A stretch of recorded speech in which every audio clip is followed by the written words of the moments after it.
तो ये कब कंसिस्टेंटली डिफाइंड होते हैं? तो पहली बात तो देखो आपको ये तो चेक करना ही है, b माइनस ए होता है, याद रहे आपको। इसी b माइनस ए को हम एक चीज और पढ़ते हैं, यहाँ पे लिख लेना अच्छे से, b बट नॉट ए। इकट्ठे नोट लगा दो, ब्रैकेट में इनको पैक करो, इकट्ठे से नोट लगा दो, है ना। बस यहाँ पर ई और एफ लिखोगे तो आपको ध्यान रखना है कि अगर यहाँ यूनियन था तो इधर इंटरसेक्शन आता है।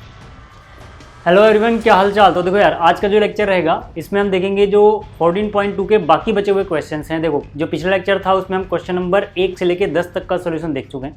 मतलब 14.2 का जो क्वेश्चन नंबर 11 है यहाँ से हम शुरुआत करेंगे और 21 तक सॉल्व करेंगे इस लेक्चर में। साथ ही साथ बच्चों को PDF भी चाहिए होता है, तो PDF के लिए आपको जाना है टेलीग्राम पे। टेलीग्राम पे आपको सर्च करना है @AK_Study+। यहाँ पे आपको इस लेक्चर की PDF तो मिल ही जाएगी, साथ ही साथ जो इससे पिछले लेक्चर्स हैं, ठीक है ना, अगर उनकी भी PDF चाहिए तो सब कुछ वहाँ पे मिल जाएगा आपको, जो भी मैंने अपलोड कर रखा है, ठीक है ना, क्लास 11 से रिलेटेड। तो वहाँ पे आप जरूर विजिट करना, ठीक है। चलिए शुरुआत करते हैं क्वेश्चन नंबर 11 से। पहले इस क्वेश्चन को समझते हैं कि भाई क्वेश्चन में क्या कह रहा है, क्या पूछ रहा है, फिर बात करेंगे भाई सॉल्व कैसे करेंगे, है ना। सॉल्व करने के लिए सबसे पहला स्टेप जो आपका होना चाहिए वो है क्वेश्चन को अच्छे से समझना कि पूछा क्या गया है, बताया क्या गया है। तो देखो, जो क्वेश्चन नंबर 11 है इसमें कह रहा है, in a lottery a person chooses 6 different natural numbers at random from 1 to 20। मतलब कोई लॉटरी है, उसमें एक आदमी 1 से लेके 20 तक, मान लो ऐसे पर्चियां रखी हैं उसके अंदर, है ना, सब पे 1 2 3 इस तरह से नेचुरल नंबर लिखे हैं 1 से 20 तक, और उसमें से वो 6 पर्चियां उठाता है, मतलब 6 अलग अलग नेचुरल नंबर्स चूज करता है, ठीक है। आगे बोला गया, and if these 6 number match with the 6 numbers already fixed by the lottery committee, he wins the prize. मतलब क्या कि जो 6 पर्चियां उसने उठाई हैं उनमें जो 6 नंबर्स हैं वही लॉटरी ने अगर फिक्स भी कर रखे हैं, मतलब लॉटरी ने पहले से 6 नंबर फिक्स कर रखे हैं, अगर ये वही 6 नंबर उठा लेता है तो ये जीत जाएगा, है ना, नहीं तो ये हार जाएगा। आगे क्या बोला गया, what is the probability of winning prize in this game, ठीक है, इन द गेम, मतलब इस गेम में जीतने का क्या है ना प्रोबेबिलिटी है। अब यहाँ पर देखो, पहले हम क्या बात करेंगे भाई, नंबर ऑफ वेज कितने होंगे ताकि वो 6 नंबर्स या फिर 6 डिफरेंट नंबर चूज कर सके 20 डिफरेंट नंबर्स में से। तो जाहिर सी बात है यार, यहाँ पे ऑर्डर मैटर नहीं करता है ना। उसके पास टोटल 20 चॉइसेस हैं जिसमें से उसे 6 ही सेलेक्ट करनी है ना। तो यहाँ पे टोटल तरीके हो जाएंगे 26, ठीक है। लेकिन अगर मैं बात करूं नंबर ऑफ फेवरेबल कॉम्बिनेशन कितने हैं, मतलब जो भी वो 6 पर्चियां उठाता है, ठीक है ना, वो कितनी बार जीत सकता है। तो जाहिर सी बात है कि कोई एक ही तरीका ऐसा होगा जिसमें वो जीतेगा, यानी कि वो तरीका जिसमें वो वही 6 पर्चियां उठा ले जो वही नंबर रिप्रेजेंट करती हैं जो कमिटी ने फिक्स कर रखे हैं, ठीक है। तो मतलब उसके पास एक ही तरीका है जीतने के लिए, लेकिन वो 6 नंबर कितने तरीकों से उठा सकता है, बीच में से वो इतने हैं। तो प्रोबेबिलिटी क्या हो जाएगी कि वो जीत पाए, ठीक है ना। मैं यहाँ पे क्या बोलूंगा, यहाँ पे प्रोबेबिलिटी क्या हो जाएगी, टू विन, है ना, जीतने की प्रोबेबिलिटी क्या हो जाएगी भाई, ठीक। तो जाहिर सी बात है ऊपर हम क्या लिखते हैं, ऊपर हम लिखते हैं फेवरेबल आउटकम्स या नंबर ऑफ फेवरेबल आउटकम्स, आप चाहो तो पूरा भी लिख लेना। नीचे हम क्या लिखते हैं, टोटल आउटकम्स, ठीक है, टोटल आउटकम्स। तो भाई फेवरेबल आउटकम्स कितनी है, जाहिर सी बात है फेवरेबल आउटकम क्या है, एक ही है, क्योंकि कोई एक ही तरीका होगा, एक ही 6 नंबर का वो कॉम्बिनेशन होगा, है ना। एक 6 नंबर के कॉम्बिनेशन को हम एक आउटकम मान रहे हैं, तो इस तरह से टोटल 6 नंबर के इतने कॉम्बिनेशन बना सकते हैं, उनमें से एक ही कॉम्बिनेशन ऐसा है जो उसे जिता सकता है, ठीक है। और टोटल कितने हैं, टोटल नीचे आता है 26, ठीक है। अब देखो यार, अब आपको करना क्या, बस इसको सॉल्व कर लेना भाई, है ना। ऊपर कितना है, 1 है, 26, इसको आपको सॉल्व करना होता होगा, NCR वाला फॉर्मूला लगाओगे, ये कितना आ जाएगा आप सॉल्व कर लेना यार, 38,760, ठीक है। स्क्रीनशॉट लेना तो ले लो। ये था पहला क्वेश्चन, मतलब कि ये क्वेश्चन कुछ ऐसा था जिसमें आपको लास्ट में बस थोड़ा सा कैलकुलेशन जो है ना 26 वाली वो टाइम लेगी, बाकी तो जल्दी से हो जाएगा, ठीक। चलिए स्क्रीनशॉट आपने ले लिया होगा। अगला क्वेश्चन देखो, अगले क्वेश्चन में जो कॉन्सेप्ट लगेगा मैंने पहले से यहाँ पे लिखा हुआ है ताकि आपको कुछ खास ऐसी दिक्कत ना हो। कैमरे में शायद ये पूरा आ नहीं रहा है, तो एक काम करते हैं भाई, थोड़ा सा इधर घुमा देते हैं इसको, ठीक है। अब देखो, अब कैमरे में ये आ रहा होगा लगभग पूरा, ठीक। चलिए देखो, क्वेश्चन में बोला क्या गया, फिर से समझो। क्वेश्चन में कह रहा है, ये जो क्वेश्चन नंबर 12 है, इसमें बोला गया है check whether the following probabilities PA and PB are consistently defined और नॉट। मतलब क्या है, देखो सबसे पहले तो आपको पता होना चाहिए कि अगर मान लो आपको पीए की प्रोबेबिलिटी दी गई है, पीबी दिया गया है, यानी ए और बी की प्रोबेबिलिटी दी गई है, तो ये कब कंसिस्टेंटली डिफाइंड होते हैं। तो पहली बात तो देखो आपको ये तो चेक करना ही है ना, कि भाई ना तो पीए की प्रोबेबिलिटी इस रेंज से बाहर जा सकती, ना ही पीबी की, ये तो ठीक है।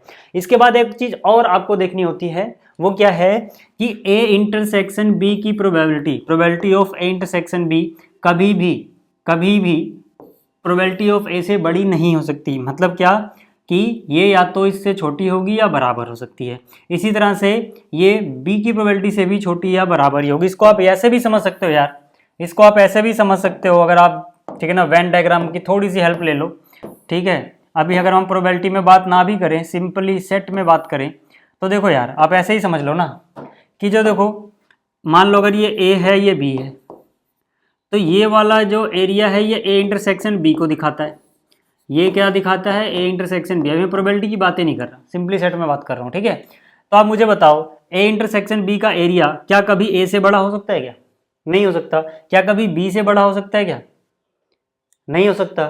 तो जो ये ए इंटरसेक्शन बी है, ये मैक्स टू मैक्स ए के बराबर हो सकता है या फिर बी के बराबर हो सकता है, बड़ा तो नहीं होगा कभी, है ना। बराबर कब हो सकता है, जब ये दोनों इक्वल हो या फिर एक किसी के अंदर आ जाए। मतलब क्या है कहने का, ध्यान से देखो, ऐसा हो जाए अगर कि भाई इनमें से कोई एक, जैसे ए है, मान लो ये ए मान लो बी के अंदर ही आ गया, तो ए इंटरसेक्शन बी में पूरा पूरा ए आ जाएगा, तो ए के बराबर हो गया। या फिर बी उसके अंदर चला गया तब भी हो जाएगा, या दोनों बराबर हो हूबहू तब भी हो जाएगा। मतलब बड़ा तो नहीं होगा किसी भी केस में, आप कुछ भी बना लोगे बड़ा नहीं हो सकता कभी इंटरसेक्शन का एरिया। ठीक है, तो ये चीज़ आपको समझ में आनी चाहिए। इसी तरह से एक और कंडीशन आप यूनियन पे लगा सकते हो कि probability of A union B कभी भी प्रोबेबिलिटी ऑफ ए से छोटी नहीं होगी, बी से छोटी नहीं होगी, है ना। किसी एक से चेक कर लो, ज़्यादातर हम इंटरसेक्शन से चेक कर लेते हैं, आ जाता है। तो यहाँ से अगर आपको इतनी सी बात समझ में आ रही है, तो यहाँ पर देखो जो इसका फर्स्ट पार्ट है, यहाँ से शुरुआत करते हैं। ठीक है, जो इसका पहला हिस्सा है, पहले हिस्से में प्रोबेबिलिटी ऑफ ए कितना है, 0.5। अब जैसे आपने ए देखा, भी बी को छोड़ो, जैसे आपने प्रोबेबिलिटी ऑफ ए देखा, आप चेक करो सीधा सीधा, क्या ए इंटरसेक्शन बी और प्रोबेबिलिटी ऑफ ए में ये चीज ट्रू है या फिर नहीं है। तो आपको यहाँ पे एक बात पता है कि भाई 0.5 और 0.6 में कौन छोटा कौन बड़ा होता है, तो जाहिर सी बात है 0.6 बड़ा है। 0.6 क्या है, बड़ा है 0.5 से। अब आप देखो ना 0.6 किसकी वैल्यू है, probability of A intersection B.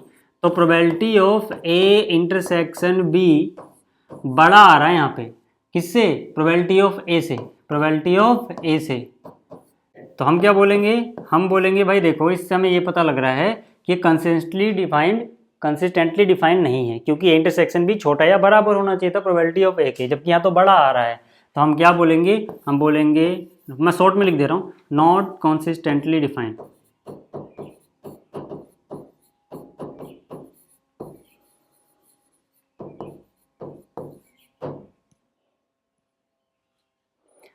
समझ में आ गई बात, ये कंसिस्टेंटली डिफाइंड नहीं है। क्लियर होगी बात, फिर से मैं बोल रहा हूँ क्योंकि ये वाला नियम फॉलो करना चाहिए। ठीक है, अच्छा अगर मैं इसके सेकंड पार्ट की बात कर लूँ, सेकंड पार्ट में देखो प्रोबेबिलिटी ऑफ ए इतना है, बी इतना है, ए यूनियन बी इतना है। अगर आपने मान लो इंटरसेक्शन में याद करके रखा है, तो आप इंटरसेक्शन निकाल लो यार, है ना, सीधी सीधी बात है। Probability of A intersection B निकाल लो पहले आप, जो कि क्या हो जाएगा, probability of A plus probability of B minus probability of A union B. तो यहाँ से प्रोबेबिलिटी ऑफ ए कितना है 0.5, प्रोबेबिलिटी ऑफ बी कितना है 0.4, probability of A union B कितना है 0.8। तो यहाँ से कितना हो जाएगा, ये 0.1 बचेगा। ठीक है, ये है probability of A intersection B. अब आप देख सकते हो यहाँ पर, ठीक है, अब यहाँ पे आप देख सकते हो, जगह नहीं है तो मैं यहाँ पे लिख रहा हूँ।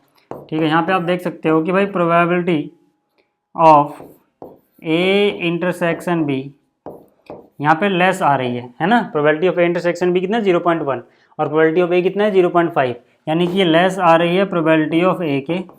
एंड एक चीज़ और देख सकते हो, probability of A intersection B ये फिर से लेस आ रहा है प्रोबेबिलिटी ऑफ बी से, जो कि 0.4 था। ठीक है, तो हम बोलेंगे कि भैया ये कंसिस्टेंटली डिफाइंड है ना।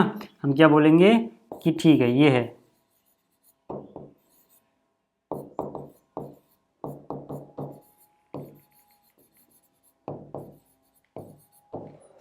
क्लियर होगी बात? यहाँ तक ये चीज़ क्लियर हो गई। ये था क्वेश्चन नंबर 12। अब देखो जरा क्वेश्चन नंबर 13 की बात कर लेते हैं। क्वेश्चन नंबर 13 ये रहा आपके सामने। ये तो बिल्कुल नकली सा सवाल है भाई। इसमें क्या कह रहा है भैया, ब्लैंक्स को फिल कर दो, है ना। तो probability of A B intersection B A union B, इनमें रिलेशन बस आपको पता होना चाहिए। जैसे अगर मैं, है ना, फर्स्ट पार्ट की बात करता हूँ, तो फर्स्ट पार्ट में आप देखोगे तो प्रोबेबिलिटी ऑफ ए आपको पता है, बी आपको पता है, ए इंटरसेक्शन बी की प्रोबेबिलिटी पता है, ए यूनियन बी नहीं पता। तो एक सीधा सीधा काम करो, probability of A union B का फॉर्मूला लगा दो, है ना, probability of A union B, क्योंकि यही निकालना है आपको, है ना। तो ये क्या होता है, ये होता है प्रोबेबिलिटी ऑफ ए, ठीक है, plus probability of B minus probability of A intersection B. ठीक है भाई। तो बताओ ए की प्रोबेबिलिटी कितनी है, ए की प्रोबेबिलिटी है 1/3, तो यहाँ पे आ जाएगा। बी की प्रोबेबिलिटी कितनी है 1/5, तो यहाँ पे आ जाएगा। और इनके इंटरसेक्शन की प्रोबेबिलिटी कितनी है सर 1/15, तो यहाँ पे आ जाएगा। ठीक है, तो भैया एलसीएम 3 5 15 का 15 आ गया, है ना। 3 5 जाए यहाँ 5 आ गया, 5 3 जाए नहीं यहाँ 3 आ गया, 15 1 जाए नहीं 1 आ गया। तो कितना आया भाई, 5 3 8 में से 1 यानी 7, नीचे कितना 15, 7/15। किसकी प्रोबेबिलिटी आ गई है, probability of A intersection B की। क्लियर होगी बात? ऐसे ही देखो दूसरा पार्ट है, ऐसे ही तीसरा पार्ट है, इसमें कुछ नहीं है भैया, यही फॉर्मूला लगाते रहो। इनमें से जिसकी वैल्यू पता है पुट कर देना, जिसकी नहीं पता होगी मिल जाएगी, है ना। तो यानी कि ये वाला मैंने कर दिया, ये वाला आपको कर देना है, ये वाला आपको भी कर लेना है, ठीक है। सेकंड और थर्ड पार्ट आराम से कर लोगे यार, कोई ऐसी दिक्कत है नहीं इसमें। अगला देखो, अगला जो क्वेश्चन नंबर 14 है इसकी बात कर लेते हैं। क्वेश्चन नंबर 14 में क्या कह रहा है, प्रोबेबिलिटी ऑफ ए इतना है, बी इतना है, तो ए और बी, है ना, की प्रोबेबिलिटी फाइंड करो अगर A and B are mutually exclusive. ठीक है, तो पहली बात तो देखो भाई, प्रोबेबिलिटी ऑफ ए हमें बताई गई है कितना 3/5, प्रोबेबिलिटी ऑफ बी हमें बताया गया है कितना 1/5। हमसे क्या पूछा है, प्रोबेबिलिटी ए और बी, प्रोबेबिलिटी ए और बी। अच्छा, ए और बी का मतलब आप समझते हो ना, यानी हमसे ये पूछा हुआ है ए यूनियन बी, जाहिर सी बात है ना। और का मतलब है यूनियन से प्लेस कर दोगे आप।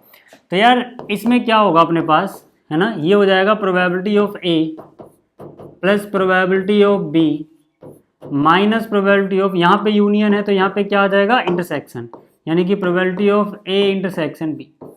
अब यहाँ पे देखो एक कहानी में ट्विस्ट है, हम क्या बोलेंगे कि ए और बी अगर म्यूचुअली एक्सक्लूसिव हैं तो इसका मतलब है इनका इंटरसेक्शन की प्रोबेबिलिटी 0 आती है। ये बात याद रखना। हम क्या बोलेंगे, हम बोलेंगे यहाँ पर एक बात नोट कर लेना, if A and B are mutually exclusive,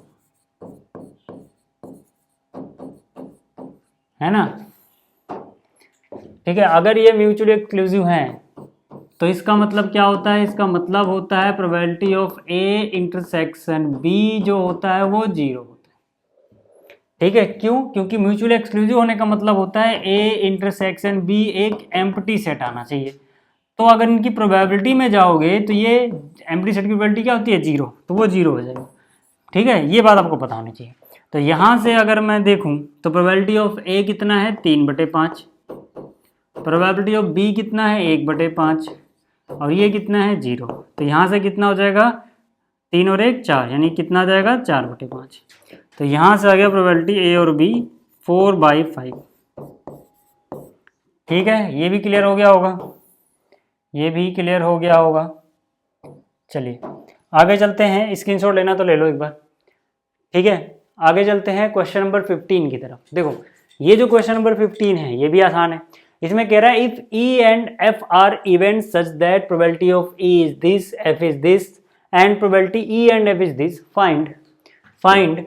first part में क्या, प्रोबेबिलिटी ई और एफ, सेकंड पार्ट में not E and not F. ध्यान से देखना, बहुत आसान सा क्वेश्चन है। पहले पार्ट की ही बात कर लेते हैं। पहले क्या कह रहा है, प्रोबेबिलिटी ई और एफ। जाहिर सी बात है ई और एफ का मतलब आपको समझ में आ गया होगा कि भाई ई यूनियन एफ की बात कर रहे हैं यहाँ पे, यानी हमें ये निकालना है probability of E union F, है ना। तो इसका फॉर्मूला आप आराम से यहाँ पे अप्लाई करोगे तो कितना मिलेगा आपको, probability of E plus probability of F minus probability of E intersection F. तो यहाँ से प्रोबेबिलिटी ऑफ ई देखो आपको पता है 1/4, तो यहाँ पे रख दो 1/4। प्रोबेबिलिटी ऑफ एफ आपको पता है 1/2, तो यहाँ पे क्या रख दोगे 1/2। इनके इंटरसेक्शन की प्रोबेबिलिटी मतलब ई एंड एफ कितना है 1/8, तो यहाँ पे क्या रख दोगे 1/8। ठीक है भाई, तो यहाँ से कितना आ जाएगा, इनका एलसीएम हो जाएगा 8 है ना, 4 2 जा 8 तो 2 आ गया, 2 4 जा 8 तो 4 आ गया, 8 1 जा 8 तो 1 आ गया, 4 2 6 में से 1 गया 5, कितना आ गया ये 5/8। तो यहाँ से हमें मिल गया प्रोबेबिलिटी ऑफ ई और एफ या फिर ई यूनियन एफ, कुछ भी कह सकते हो आप। ठीक है, ये प्रोबेबिलिटी मिल गई।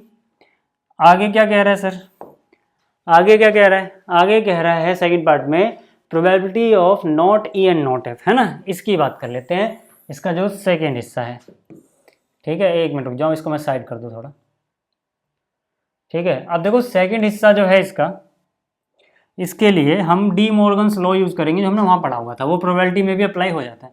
ठीक है, बस इस चीज़ को ज़रा ध्यान से देखना।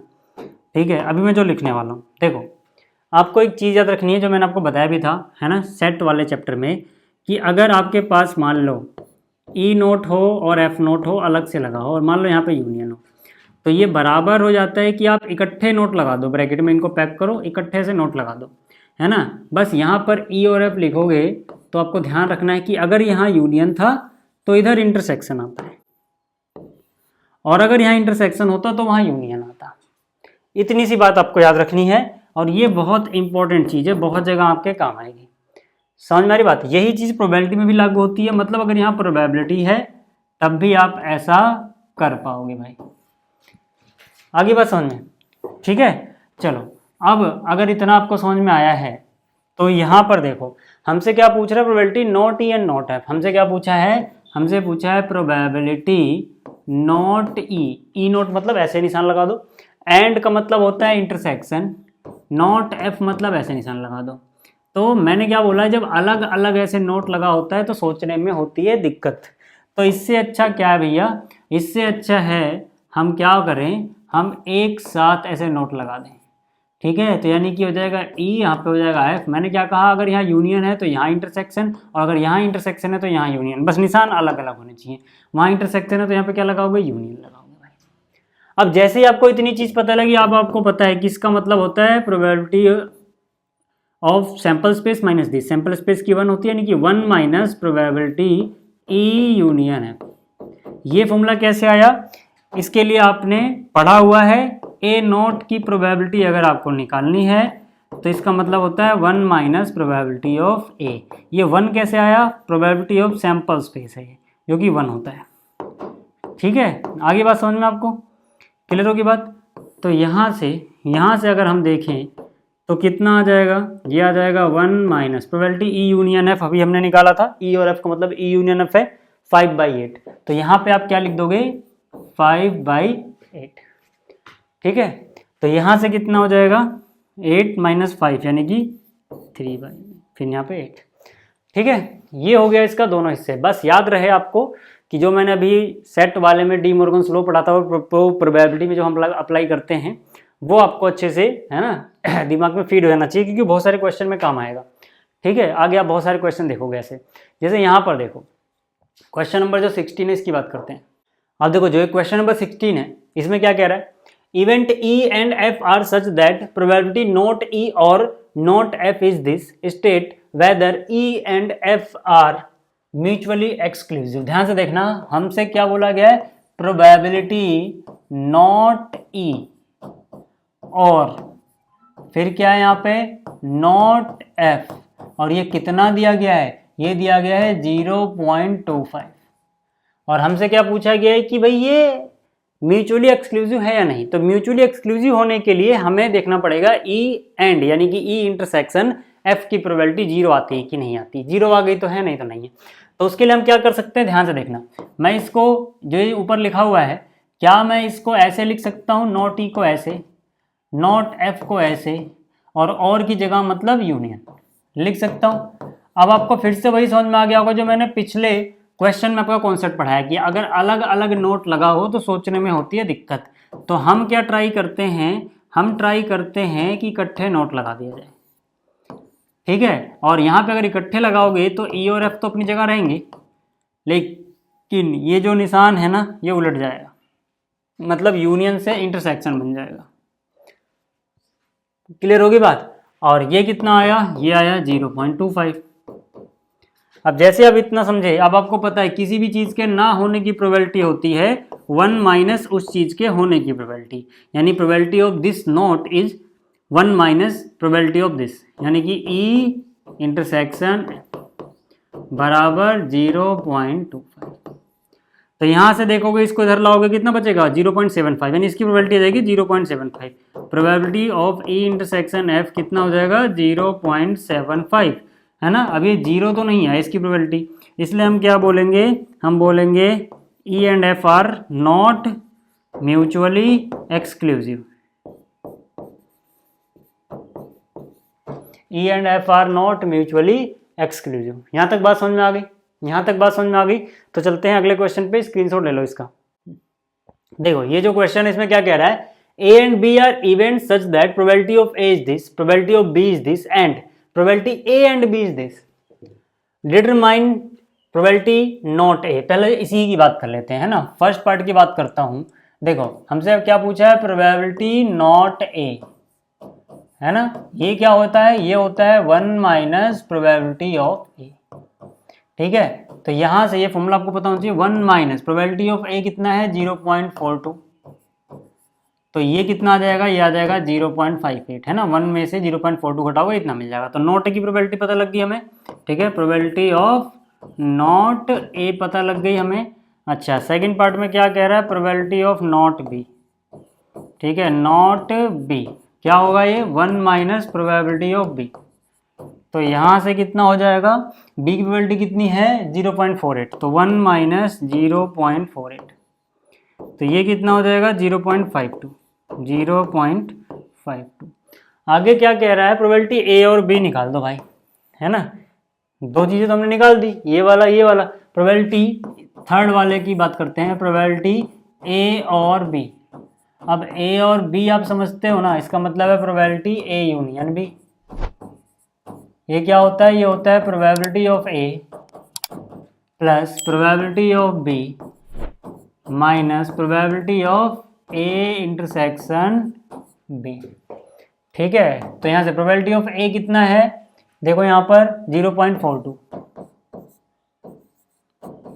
प्रोबेबिलिटी ऑफ बी कितना है 0.48, कितना है 0.48।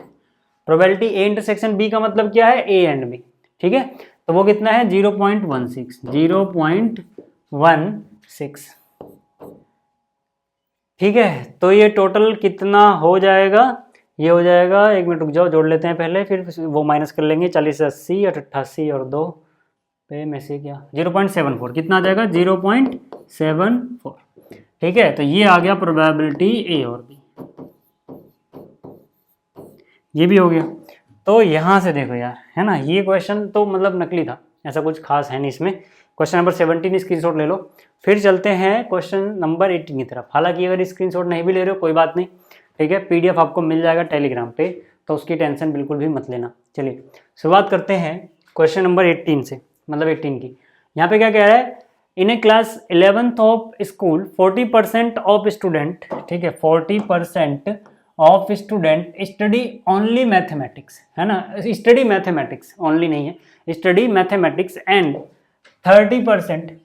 30% biology, 10% of the class study both mathematics and biology. If a student is selected at random from the class, find the probability that he will be studying mathematics or biology. ठीक है, मतलब क्या है, देखो क्लास 11th में 40% student क्या कर रहे हैं, मैथमेटिक्स पढ़ रहे हैं। तो मैं सीधा सीधा, है ना, सीधा सीधा ऐसे लिख देता हूँ, आप समझ जाना, ठीक है। एम मतलब मैथमेटिक्स, ठीक है। तो प्रोबेबिलिटी ऑफ मैथमेटिक्स कितना हो जाएगा, क्योंकि 40% स्टूडेंट का क्या मतलब होता है कि 100 में से 40 या फिर प्रत्येक 100 में से 40, है ना। तो इसका मतलब है इसकी प्रोबेबिलिटी हो जाएगी 40/100। मतलब अगर टोटल स्टूडेंट 100 होते तो उसमें से 40 मैथ पढ़ रहे होते। ठीक है, इसी तरह से 30% क्या है, बायोलॉजी वाले, यानी कि प्रोबेबिलिटी बायोलॉजी के स्टूडेंट को चूज करने की, अगर एक स्टूडेंट सेलेक्ट किया जाता है तो कितनी हो जाएगी, ये 30% है, मतलब 30/100। अच्छा, आगे क्या कह रहा है, 10% ऐसे हैं जो दोनों पढ़ते हैं, है ना, तो प्रोबेबिलिटी मैथ्स भी पढ़ रहा हो एंड यानी इंटरसेक्शन बायो भी हो, तो कितना है 10%, यानी 10/100। यहां तक बात समझ में आई क्या? आगे हमसे क्या पूछ रहा है कि अगर रैंडमली एक स्टूडेंट को सिलेक्ट किया जाए क्लास में से, तो इसकी क्या प्रोबेबिलिटी होगी कि वो मैथमेटिक्स और बायोलॉजी पढ़े। यानी देखो, प्रोबेबिलिटी मैथमेटिक्स और बायोलॉजी, इसका मतलब क्या है, यूनियन है सर, इसका मतलब क्या है, यूनियन है। तो ये क्या हो जाएगा, ये हो जाएगा probability of mathematics plus probability of biology minus probability of maths and यानी इंटरसेक्शन बायोलॉजी। तो यहाँ से मैथ्स की प्रोबेबिलिटी कितनी है, मैथ्स पढ़ रहा होगा स्टूडेंट जो सेलेक्ट किया गया है वो है 40%, बायोलॉजी पढ़ रहा होगा इसकी प्रोबेबिलिटी कितनी है 30%, और दोनों पढ़ रहा होगा इसकी प्रोबेबिलिटी कितनी है 10%। तो यहाँ से टोटल कितना आ जाएगा सर, 40 30 70 में से 10 घटा दो यानी 60, है ना, यानी 60/100 का मतलब कितना हो गया 0.6। ठीक है, ये आ गया भाई। ठीक है, ये तो नकली सवाल था यार, है ना, क्लियर हो गया। क्वेश्चन नंबर 18 स्क्रीनशॉट ले लो। अच्छा, अगला क्वेश्चन देखो, है ना, जो क्वेश्चन नंबर 21 है उसमें थोड़ा सा सोचना पड़ेगा आपको, बस हल्का सा, सिंपल तरीके से कराऊंगा भी हो जाएगा, बाकी सारे क्वेश्चन आसान है। इसमें क्या बोल रहा है, in an entrance test that is graded on the basis of 2 examination, the probability of a randomly chosen student passing the first examination is 0.8 and the probability of passing second examination is 0.7. The probability of passing at least one of them is 0.95. What is the probability of passing both? ध्यान से देखना। ठीक है, मैं क्या कह रहा हूं भाई, यहां पर जो फर्स्ट एग्जामिनेशन है उसको इवेंट, उसमें पास होने की प्रोबेबिलिटी को इवेंट ए बोल देते हैं, उसमें पास होने के इवेंट को इवेंट ए बोल देते हैं, और जो सेकंड है उसको बी बोल देते हैं। ठीक है, तो यहाँ पर क्या बोला गया है, यहाँ पे क्या बोला गया है उसको अच्छे से एक बार लिखता हूँ। मैंने क्या लिखा, मैंने लिखा let A be the event of passing first exam. ठीक है, इसी तरह से let B the event of passing second exam. ठीक है, तो अब जरा देखो हमसे क्या बोला गया है, प्रोबेबिलिटी ऑफ ए यानी कि फर्स्ट एग्जाम को पास करने की प्रोबेबिलिटी, मैं अंडरलाइन कर देता हूं ताकि आपको नजर आता रहे, ध्यान कहीं और ना जाए। फर्स्ट एग्जाम को पास करने की प्रोबेबिलिटी है 0.8 और सेकंड एग्जामिनेशन को पास करने की प्रोबेबिलिटी है 0.7। प्रोबेबिलिटी ऑफ पासिंग एटलीस्ट, है ना, passing at least one of them is this. ठीक है, अब जरा ध्यान से देखो, यहां पर क्या है, probability of first examination 0.8, probability of passing second examination यानी प्रोबेबिलिटी ऑफ बी कितना हो जाएगा 0.7। प्रोबेबिलिटी, ठीक है, probability of passing at least of them is 0.95, है ना। अब इसको थोड़ा सा अच्छे से लिखता हूं मैं, देखो जरा ध्यान से देखना, प्रोबेबिलिटी ऑफ पासिंग, है ना, probability of passing at least of them is 0.95। एक बात याद रहे, probability of passing at least of them का मतलब होता है probability of A union B is 0.95। याद रहे बस आपको ये बात, है ना। आपको समझना क्या है सर, आपको समझना है कि पासिंग एटलीस्ट ऑफ देम का मतलब होता है उनका यूनियन। क्यों? क्योंकि यूनियन में क्या मतलब, चाहे ए पास किया हो बी ना कर पाया हो, या फिर बी पास किया हो ए ना कर पाया हो, या फिर दोनों ही कर लिया हो, एटलीस्ट वन ऑफ देम, कम से कम एक। भाई यूनियन में देखते हो ना आपकी, भाई जैसे आप ए यूनियन बी निकालते हो, है ना, ए यूनियन बी निकालते हो आप, तो यहां पर क्या करते हो, जो यहां पे आया उसको भी रखते हो, जो यहाँ पे आया उसको भी रखते हो, जो दोनों में आ रहा है उसको भी रखते हो। मतलब जो एरिया आप यहाँ पे निकालते हो वो कम से कम एक में तो आया होता है ना। कम से कम एक में है तो भी ठीक, मतलब सिर्फ एक में है तो भी ठीक है, दोनों में है तो भी ठीक है, मतलब कम से कम एक में आता है। ठीक है, तो जब भी आपसे पूछा जाए कम से कम एक इन दोनों में से, तो मतलब उनके यूनियन की बात की जा रही है। ठीक है, किसकी बात की जा रही है? उनके यूनियन की। क्लियर होगी बात? अब यार बस इसका फॉर्मूला लगा दो ना। Probability of A union B क्या होता है? ये होता है probability of A plus probability of B minus probability of A intersection B, जो कि है 0.95।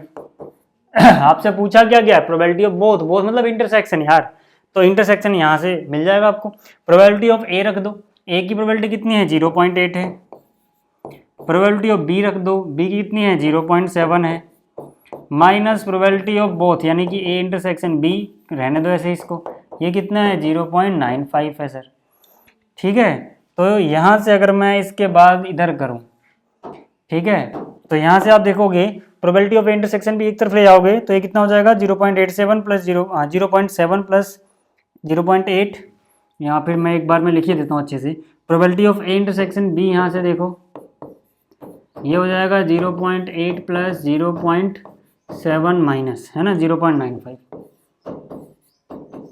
तो यहाँ से कितना हो जाएगा? 8 और 15, यानी कि बच जाएगा ये 0.55।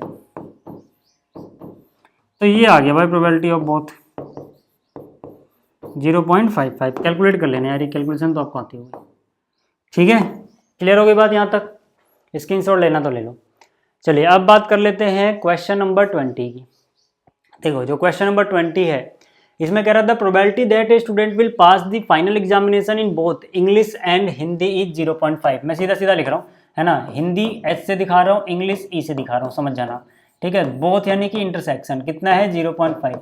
एक स्टूडेंट है ना जो दोनों ही एग्जाम में पास हो जाएगा, किसमें? इंग्लिश में भी और हिंदी में भी, इसकी प्रोबेबिलिटी कितनी है? 0.5 है। आगे हमसे बोला गया and the probability of passing neither is 0.1, यानी कि प्रोबेबिलिटी ऑफ पासिंग नाइदर मतलब कोई भी पास नहीं कर पाएगा, ना ही तो वो हिंदी पास कर पाया, यानी हिंदी के ऊपर नोट लगाओ, ना ही वो इंग्लिश पास कर पाया, यानी इसके ऊपर भी नोट लगाओ, और दोनों ही नहीं कर पाया, इसलिए बीच में आएगा इंटरसेक्शन। ठीक है, ना तो हिंदी पास कर पाया ना ही इंग्लिश पास कर पाया, दोनों ही पास नहीं कर पाया अगर वो स्टूडेंट, ठीक है, तो यहाँ पे उसको इस तरह से दिखाएंगे। अब इसकी प्रोबेबिलिटी कितनी है? 0.1 है। इसकी प्रोबेबिलिटी कितनी है? 0.1 है। आगे क्या कह रहा है? If the probability of passing the English examination is 0.75, if the probability of passing English examination is 0.75, what is the probability of passing Hindi examination? यानी हमें ये पूछा गया भाई, हमसे ये पूछा गया है पीएच कितना होगा, प्रोबेबिलिटी ऑफ हिंदी एग्जामिनेशन, है ना, हिंदी का एग्जाम पास करने की प्रोबेबिलिटी कितनी होगी। तो इसके लिए अगेन अपन वही इस्तेमाल करेंगे जो अभी हमने सीखा था। डी मॉर्गन भाई साहब को लेके आओ सेट वाले चैप्टर में से उठा के प्रोबेबिलिटी वाले चैप्टर में। ठीक है, वहां हमने क्या सीखा था भाई? वहां हमने देखो ये सीखा था, है ना, कि अगर देखो पहली बात तो ये है ना, H dash intersection E dash, ये कितना दिया गया है? 0.1 दिया गया। कितना दिया गया? 0.1। अब इसको मैंने अभी आपको क्या बताया कि भाई इसको हम क्या लिख सकते हैं? इसको हम ये लिख सकते हैं, देखो प्रोबेबिलिटी। ठीक है, मैं क्या बोलूँगा, अलग अलग नोट लगाने से अच्छा एक साथ लगाओ। चेंज क्या आ जाएगा? चेंज ये आ जाएगा, देखना जरा ध्यान से, एक मिनट इसको अच्छे से लिखता हूँ। चेंज ये आ जाएगा कि भाई एच और ई लिखेंगे, बस यूनियन आ जाएगा इंटरसेक्शन की जगह, और बराबर जो भी है वो चलने दो ना, कोई दिक्कत वाली बात नहीं है। अब आपको पता है कि किसी भी चीज़ के नोट की प्रोबेबिलिटी क्या होती है? 1 माइनस सेम चीज़ की प्रोबेबिलिटी माइनस कर दो 1 से, है ना, तो यानी कि यहाँ से मिल जाएगा 1 माइनस, है ना, प्रोबेबिलिटी ऑफ दिस नोट, ये हो जाएगा 1 माइनस प्रोबेबिलिटी ऑफ दिस, यानी कि जो भी है एच यूनियन ई। यहाँ तक बात समझ में आ रही है? और ये बराबर है 0.1 के। अब जरा ध्यान से देखो, है ना, मैं यहाँ पे क्या बोल सकता हूँ? मैं इसको कह सकता हूँ कि यार ये हो गया 1 माइनस, एक काम करते हैं, ये जो भी चीज़ें इसको ओपन कर लेते हैं। ठीक है, मतलब मैं क्या कर रहा हूँ, इसको ब्रैकेट में लिख रहा हूँ। प्रोबेबिलिटी ऑफ एच यू ई क्या मतलब एच यूनियन ई क्या होगा? ये हो जाएगा probability of Hindi plus probability of English minus probability H intersection E.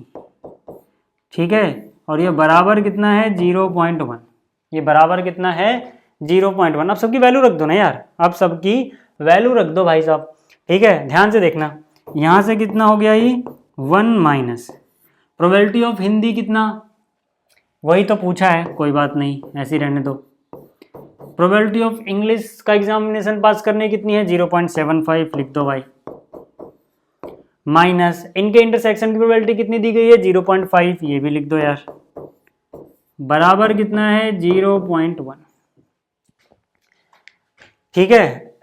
अब जरा देखो, अब जरा देखो यहाँ से, ठीक, यहाँ से अगर हम इसको सॉल्व करें तो ये हो जाएगा 1 minus probability of Hindi, minus को अंदर लेके जा रहा हूँ, है ना। इनको पहले सॉल्व कर लो यार। ये कितना बचेगा? 0.25, ये माइनस का कर देगा उसे, यानी माइनस 0.25 बराबर कितना है? 0.1 है।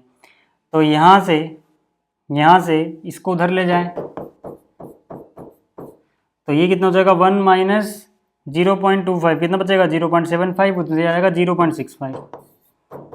ठीक है, तो इसको थोड़ा अच्छे से लिखूं मैं तो पीएच कितना? 0.65, यानी कि हिंदी को का एग्ज़ाम पास करने की प्रोबेबिलिटी है 0.65। ठीक है, ये भी हो गया। स्क्रीनशॉट लेना है तो ले लो, फिर आगे चलते हैं। इसमें क्या कह रहा है? इसमें कह रहा है कि भाई एक क्लास है ना, in a class of 60 students 30 opted for NCC, 32 opted for NSS and 24 opted for both NCC and NSS. If one of these students is selected at random, find the probability that the student opted for NCC और NSS। इसी तरह से दो part हो रहे हैं। तो पहले एक काम करते हैं, बार बार इतना लंबा चौड़ा NCC NSS ना लिखना पड़े, इसलिए मैंने यहाँ पे लिखा let A be the event, let A be the event of opting NCC and B be the event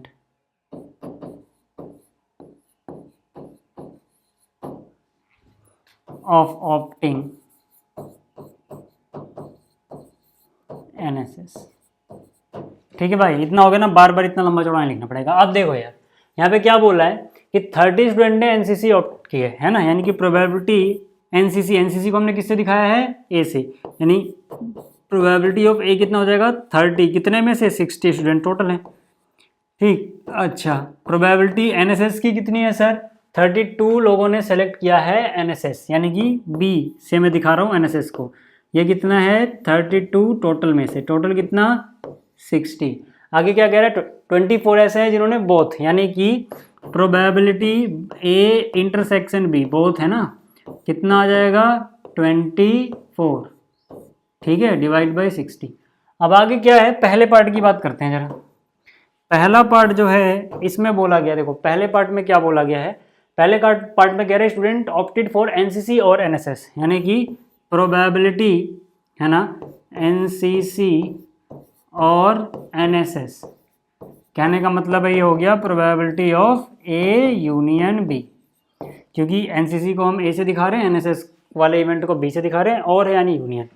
तो ये कितना हो जाएगा? ये हो जाएगा probability of A plus probability of B minus probability of A intersection B. सब कुछ हमें पता है, वैल्यू पुट कर दो बस। प्रोबेबिलिटी ऑफ ए कितना है सर? 30/60।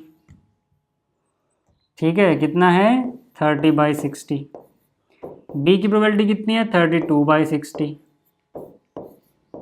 माइनस ए इंटरसेक्शन बी की प्रोबेबिलिटी कितनी है? 24/60। ठीक है, तो यहां से इनको सॉल्व करोगे तो कितना हो जाएगा? 38/60। कितना आ गया? ये आ गया अपने पास 38 डिवाइड बाई 60। तो ये प्रोबेबिलिटी किसकी है? ये प्रोबेबिलिटी है एनसीसी और एनएसएस, है ना। आप चाहो तो इसको, है ना, थोड़ा अच्छे से लिख सकते हो, इसको काट लो, है ना, क्योंकि प्रोबेबिलिटी हम मिनिमम फॉर्म में लिखते हैं, तो जाएगा 19 डिवाइड बाई 30। यहाँ से इतनी चीज़ क्लियर हो गई। चलिए अब सेकंड पार्ट की बात करते हैं जरा, है ना। इसके बाद जो इसका सेकंड हिस्सा है उसकी बात कर लेते हैं। इसका स्क्रीनशॉट लेना तो ले लो, एक बार में आ जाएगा ये स्क्रीन पे अब। ठीक है, अब देखो ये पहला पार्ट था। अब जो सेकंड हिस्सा इसमें कह रहा है student has opted neither NCC nor NSS. ठीक है, मतलब स्टूडेंट ने ना तो एनसीसी सेलेक्ट किया ना ही एनएसएस सेलेक्ट किया। ठीक है, तो यार इसके लिए फिर से, है ना, जब दोनों जगह नोट आ जाए ना, तो आपको बस एक ही बंदे को याद करना है, वो है डी मॉर्गन भाई साहब। सेट वाले चैप्टर में से उठा के ले आओ प्रोबेबिलिटी वाले चैप्टर में। कहने का मतलब क्या है, ध्यान से देखना, ठीक है। सेकंड पार्ट की अगर मैं बात करता हूँ तो मुझे प्रोबेबिलिटी किसकी निकालनी है, मुझे प्रोबेबिलिटी निकालनी है कि जो स्टूडेंट है उसने ना तो एनसीसी ऑप्ट किया ना ही एनएसएस नोट किया ऑप्ट किया। तो मतलब मैं डायरेक्ट लिख रहा हूँ, एनसीसी नहीं है तो ए नोट आ जाएगा, ए इवेंट है, एनसीसी ऑप्शन मतलब ऑप्ट करने का, चुनने का, और जो बी था वो एनएसएस था, बट यहाँ पे बी नोट है। अब यहाँ पे नो आया है ना तो ये ना तो ये, मतलब दोनों ही नहीं होना चाहिए। जब दोनों ही कंडीशन हमें सेटिस्फाई करनी हो तो हम इंटरसेक्शन लगाते हैं, ना कि यूनियन, बस इतना याद रखना है। अब मैंने क्या कहा कि जब दोनों जगह नोट हो तो डी मॉर्गन को लेके आ जाना तुम्हें यहाँ कहानी में। तो कितना आ जाएगा, ये सीधी सीधी बात हो जाएगी इस तरह से कुछ, है ना, ए इंटरसेक्शन, ठीक है। देखो ए को अलग लिखो, बी को अलग लिखो, जो नोट था उसको अलग लिख दो।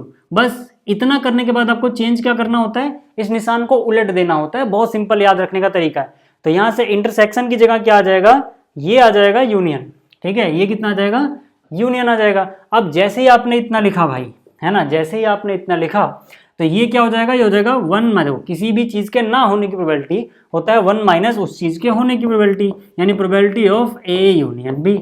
अब यार ये तो आपको पता ही है, ए यूनियन बी, देखो यही तो निकाला हमने, ए यूनियन बी की प्रोबेबिलिटी कितनी आई भाई, 19/30, है ना। ए यूनियन बी की प्रोबेबिलिटी कितनी आई, 19/30। 1 में से माइनस ही तो करना है, तो कितना हो जाएगा 11/30, है ना, 11/30। तो ये आ गया सेकंड हिस्सा इसका, ठीक है। फर्स्ट पार्ट समझ में आ गया, सेकंड पार्ट समझ में आ गया। थर्ड पार्ट में कुछ बच्चे सोचते हैं कि ये कुछ बवाल सा चीज दे दिया, बट ये और भी आसान है। मैं समझाता हूँ कैसे, पहले समझ लो क्या बोला गया है। इसमें कह रहे हैं the student has opted NSS but not NCC. ध्यान से देखना, ठीक है, मैं यहाँ पे पूरा लिखूंगा ताकि आपको समझा पाऊं। देखो स्टूडेंट जो है उसने एनएसएस सेलेक्ट किया है but not NCC, NSS but not NCC. इसका क्या मतलब, देखो NSS but not NCC, NSS क्या था, ऑप्शन बी था ना। एनएसएस को मैंने किससे दिखाया था, बी से, जरा देखो जरा, be the event of opting NSS, ठीक है। तो एनएसएस बी है, यानी कि B but not NCC, NCC को हमने ए से दिखाया था। तो यार ये तो दिख रहा होगा आपको, सीधा सीधा आपने डेफिनेशन पढ़ी थी बी माइनस ए। भाई बी माइनस ए का मतलब क्या होता था, सेट वाला चैप्टर याद करो। सेट वाले चैप्टर में बी माइनस ए का मतलब है कि वो सभी एलिमेंट जो बी में तो हो बट ए में नहीं हो। तो यानी कि ए बट नॉट बी का मतलब होता है A minus B, B but not A का मतलब होता है बी माइनस ए। अगर मैं आज चाहो तो आपको ये दिखा भी देता हूं वेन डायग्राम से, आपको फटाक से समझ में आ जाएगा सर, ठीक है। जरा ध्यान से देखना बस, यहाँ पर ये मान लो एक सेट को रिप्रेजेंट कर रहा है, ये दूसरे सेट को रिप्रेजेंट कर रहा है ना। ये पहला वाला मान लो ए है, ये वाला बी है ना। बहुत सीधी सी चीज़ है। अब जरा ध्यान से देखना, अब मैं क्या कह रहा हूं कि मुझे अभी ना प्रोबेबिलिटी के चक्कर में सोचो ही मत, अभी आप एरिया में सोचो, यानी सेट वाले चैप्टर में चले जाओ। तो यहाँ पे जब आप सेट वाले चैप्टर में जाके देखोगे तो आपको क्या मिल जाएगा कि भैया यहाँ पर बी होना चाहिए बट ए नहीं होना चाहिए। देखो जरा ध्यान से देखो, पहले मैं पूरे बी को ही हाईलाइट कर दूं, अगर पूरे बी को ही कर दूं तो मेरे को दिखेगा यार ठीक है उधर वाले में बी तो है, लेकिन यहाँ पर बी भी है, साथ में ए भी आ गया, मतलब मुझे ये हिस्सा हटाना पड़ेगा, है ना, मुझे ये हिस्सा हटाना पड़ेगा। बी बट नॉट ए बोल रहा है ना, ये बी बट नॉट ए, है ना। अगर मैंने ये हिस्सा भी रख दिया, साथ में ये हिस्सा भी रख दिया, तो ये पूरा बी तो बन रहा है, लेकिन ये गुलाबी वाला जो पोर्शन है उसमें आपको दिख रहा होगा कि भाई ए भी आ रहा है, तो मुझे ये हटाना पड़ेगा। तो जो हिस्सा बचा ये क्या होता है भाई, ये बी माइनस ए ही होता है। ये क्या होता है, बी माइनस ए होता है। याद रहे आपको, इसी बी माइनस ए को हम एक चीज और पढ़ते हैं, यहाँ पे लिख लेना अच्छे से, बी बट नॉट ए। एक चीज और इसको हम पढ़ सकते हैं, ये भी नोट कर लेना, कभी कभी क्वेश्चन में ऐसे भी घुमा के आपसे पूछ लेगा कि भाई ओनली बी, ठीक है। ओनली बी का मतलब भी यही होता है कि अगर दो सेट थे सिर्फ तो बी माइनस ए, अगर तीन होंगे तो वहां कहानी बदल जाएगी, बट अगर दो हैं तो B minus A only B कहलाता है। यहां तक बात समझ में आ गई। मेरे कहने मतलब अगर तीसरा होता तो वहां पे फिर सी को भी कहानी में लाना पड़ता, बट अभी वो सीन नहीं है भाई, है ना।